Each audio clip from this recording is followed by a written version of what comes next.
Kwento mula sa mahiwagang Burnay.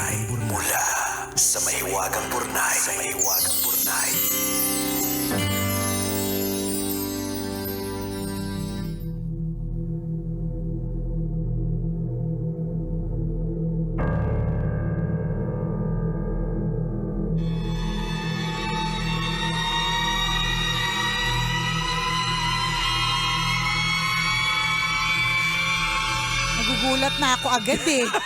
Wala pa nga eh. Wala pa nga eh. Dear Nicole and Diego, itago niyo na lang ako sa pangalang Mara, isa sa marami ninyong tagapakinig na naniniwala na dito sa mundong ibabaw, sadyang may mga pangyayari na hindi natin maipaliwanag. Bakit ko nasabi? Hayaan ninyong ibahagi ko sa inyo ang nakakakilabot kong kwento. Hinga ng malalim, Nicole. Ay, may warning! May warning. Mukhang matindi, mabigat Mukhang to. mabigat to! Ready na ba yung puso mo? Nakakaloka!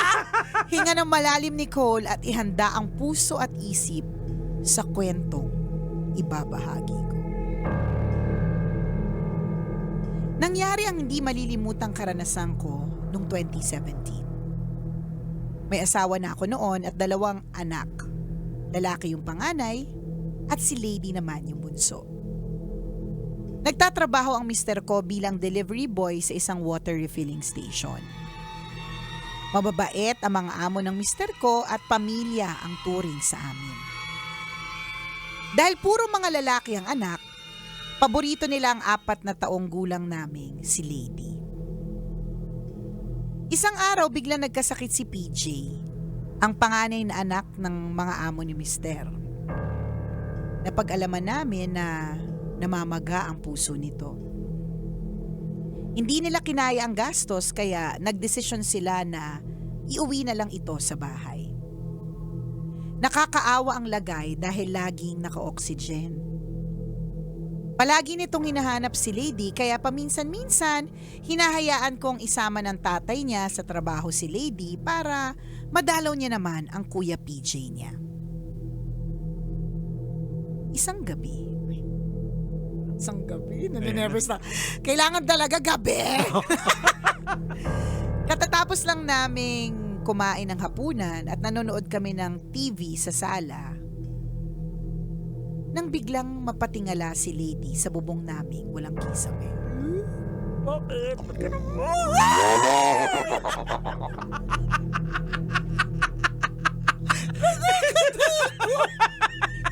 Ayaw na! Oh my gosh! Hanggang bukas pa to. Nanigas ang buong katawan. Mariing pumikit at sumubsob sa akin si Lady. Itinuro ang nanlalamig na daliri. At sa taas ay sinabing nasa taas daw ang kuya PJ niya at nakatingin sa kanya. So ibig sabihin nakalutang? Oo. Hala. Hala!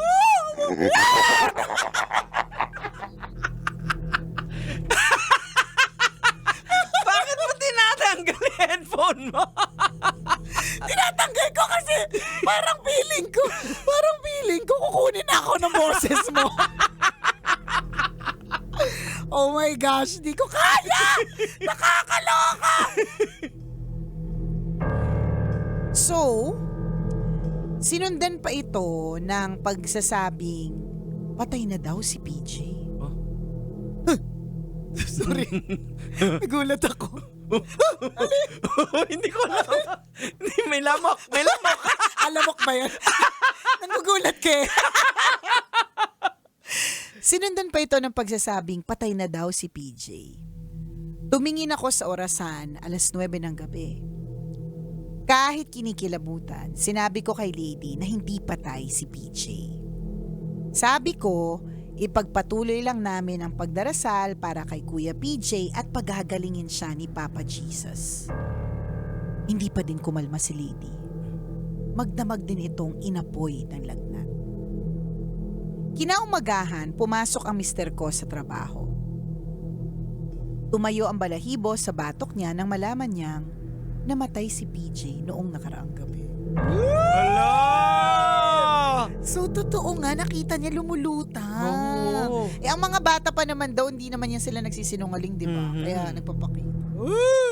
Eksaktong 9:00 daw ng gabi nang malagutan ng hininga. Yun din yung eksaktong oras na magpakita siya kay Lady. Minsan naiisip ko kung ano kaya nakita ni Lady sa bubong nung gabing yun. Hindi ko kasi makalimutan ang takot sa mga mata ng anak ko noong mga oras na yun. Ano kaya ang nakita niya at halos himatayin siya sa hilakbot? Kayo na lang ang sumagot. Iwan ko na lang sa inyong malilikot na mga imahinasyon. Ang inyong tagapakinig, Mara.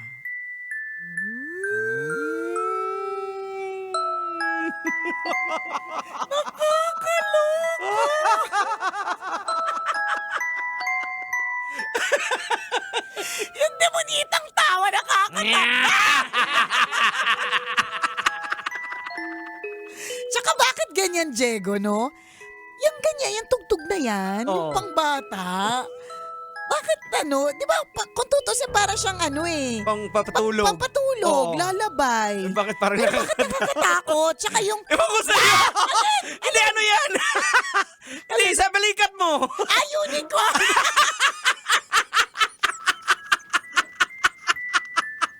Stop tayo na unicorn! Akala ko kasi meron sa likod ko lang yaka. Yan kasi! Hindi ko na carry. Ayoko na bukas ng ano ha. Ayoko na po na nakakatakot na episode tomorrow hanggang October 31 na lang po. Nagpapa-BP po si Nicole pagkatapos nito. Magkakasakit ako. Nakakatakot to. Nakakatakot. Pag nanonood ka ng FB Live natin, nakakatakot. Feeling ko may katabi ako sa upuan. Bakit may space? Oh my gosh. Di ba yung mga ganyan tugtog, ba't siya nakakatakot? Oh. Supposedly, bakit? Bakit? Hindi kasi. Saan? Patayin yung ilaw! Natakot ako kasi parang feeling ko merong space sa gilid. Parang may mga tao.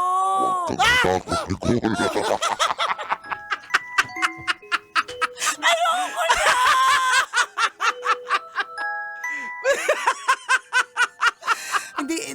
Hindi na kaya. Hindi na kaya. Ayaw na. Kaya man. Ito, alin! Ang cute nga ng ano. Cute ng unicorn, di ba? Oo, Yan. Ba yan? Feeling ko tuloy gumalaw yung unicorn mag-isa. Pero naniniwala ka ba sa gano'n? Na pag nabawa namatay, hindi pa nila alam na patay na sila. So, lalakbay-lakbay sila, ganyan. Anong kwento ng mga matatanda sa inyo? Well, kung sa kwento lang talaga naniniwala sila. Diba? Nay! Natakot ako! Bakit ganun natakot? Ano ba, nagkukwentuhan lang tayo? Bakit ako natatakot? Ewan ko sa'yo. Hindi tayo matatapos. Tanong. Tapos, Bakit kasi tanong pa ako ng tanong? Ayop! Nakaka-lurk. Hindi, yun nga, na pagka namatay, hindi agad basta nakakatawid. Pero parang feeling ko nobody really knows eh. Wala talaga. Wala. Kasi unang-una, yung pwede siyang hallucination. Mm-hmm. Pwedeng yung brain natin is playing tricks sa utak natin talaga. Utak. Kasi lalong-lalo na kung masyado yung attachment nung bata doon sa kuya niya, di ba?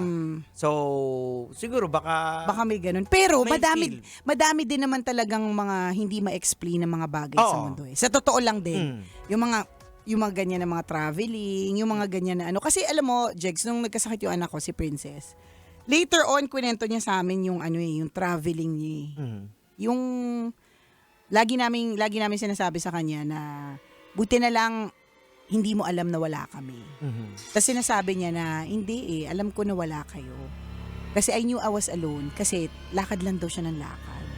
May ganun, di ba? So, yung nilalakaran niya madilim, Maliwanag. maliwanag. Maliwanag. Well, Tapos tas ang kakaiba sa kanya kasi naglalakad siya, tas nakarating siya sa Disney Castle eh. Mm. So parang may feeling ako na, of course hindi ko naman ito maipaliwanag. Alam mo, sariling interpretasyon ko lang. Parang, because nga may mga ganyang bagay na hindi ma-explain. But kasi alam ni Lord na exposure ng anak ko, bata, baby.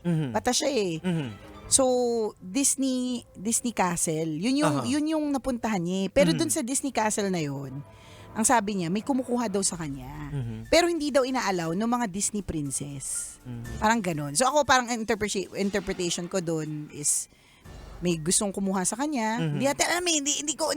Ako lang, interpret lang tong ng utak ko. Medyo laseng po. Yung utak na medyo nakainom, di ba? Pero ang interpretation ko doon, angel saving her. Or, di ba, na it's not yet her time. Parang ganun. Yung mga ganun. Basta madaming hindi maipaliwanag sa mundo sa madaling salita. Parang kwento ni Mara na maaaring ang si JP, hindi niya alam na patay na siya. So nag-travel, tas yung bata, kasi ang bata ay ang kaisipan ay malawak. And I cannot answer. According kasi sa mga eksperto, yung NDE ang tawag nila dyan, yung near-death experience. Usually there's something na may nangyayari sa mga brains natin. Na parang feeling mo, yung iba nagkukwento, nakapunta na sa langit. Ganyan. May mga ibang lugar sila na pinupuntahan. Pero it happens dahil sa mga chemical na nagre-release sa brain natin. May ganon. May science behind it.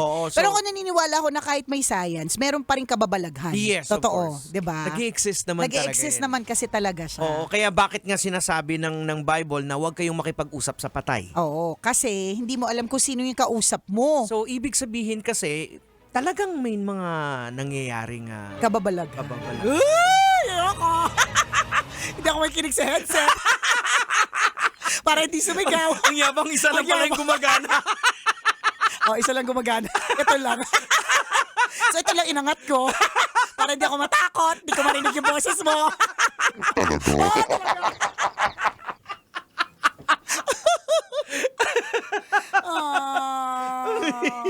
Pero katulad ng lagi naming paalala kapag ka Halloween episode, kapag ka ganitong klaseng mga episodes, 'di ba? Always remember that there is a God that we can hold on to. Yan. 'Di ba? Ang sabi nga nila, Jegs, kunyari daw sa bahay mo, parang meron ka daw mga nararamdaman, ganyan. Una, wag mo silang i-acknowledge. Tama. Pangalawa, i-dedicate mo yung house mo kay Lord. Correct. Ako yun yung lagi kong imagination na Lord, na nakaposisyon po dito yung mga angels na nagbabantay sa bahay namin. Ikaw po yung nagbabantay dito at wala nang ibang nagmamay-ari nito kundi tayong dalawa. Ayan, oo. Ganun. Kasi dapat laging tandaan, dapat laging naka-default sa isip natin na never naman nanalo yung kasamaan over sa kabutihan. Yan. And since na we are adopted children of God, hindi tayo pababayaan ni Lord. Correct. Tsaka alam mo, naniniwala ko yung, speaking of science kanina, yung sinabi mo. Kasi there are times na, halimbawa, nanonood kaming mag-asawa ng mga, yung kunyari na poposes, mga ganun. Alam mo, minsan sinasabi ng asawa ko, sabi niya, alam mo, posibleng di siya poses, posibleng depressed. May mga Oo, ganun na psychological na na-amplify lang dahil kunyari may manggagamot, di ba? Di ba? Yung mga sasabihin, ganun. Ikaw naman kukulam ka. Mga diba? ganon, ganyan. Yung mga ganyan talaga. Pero, whatever it is, may ganun talaga din I mean, wala na. Hindi na nag-connect yung headset ko, di ba? May ganun din naman kasi talaga. And again, kahit sa Bible, titingnan natin na, di ba, yung mga demon, pinoposes sila. May possession. Andyan talaga, kahit dati pa, 2,000 years ago, nangyayari talaga. Meron talagang possession. So ang sinasabi, 'di ba, yung mga napoposes usually yung mga depressed, yung mga mahina ang tama. mahina ang kalooban. Ganun naman So kasi ang kadiliman is ina-attract niya is kadiliman. correct. So kailangan tayo, shining, shimmering, kikinang-kinang lang po, 'di ba? So go Lagi lang. lang kumikinang. Tutok lang sa aming mga kumikinang, 'di ba? Para hindi maka-attract ng negativity at hindi maka-attract ng kadiliman. Yan. Ay, naka! Siya. Salamat Mara for sharing your story with us. Ayan. Maraming salamat din sa... Ano? Masyado kang uwi. Ayan na! Sino ka? Bakit ganun? Sira ulo ko, Diego, mamaya. Mamaya, angat ka dito. Mamaya, magkabuhok ka. Exit na tayo! Mga kabisyo, hanggang dito na lang po. Ako po ang kumikinang na ulo, Diego Bandido. Kasamang kumikinang ina mo na si Nicole Yala. Kailangan pa bang i-memorize yan? Basic! Kailangan pa bang i-memorize yan? Love Radio. Basic!